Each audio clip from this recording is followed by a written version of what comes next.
You're back. Yes, we are back, and it's time to put our brownies into the 350-degree oven, and they are going to bake 26 to 28 minutes, or until my toothpick comes out clean.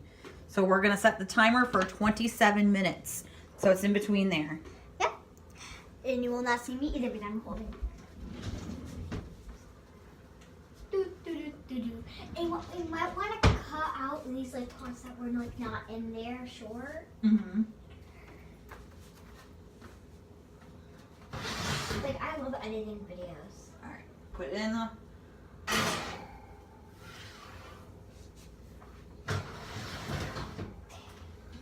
All right. And set the timer for 27 minutes.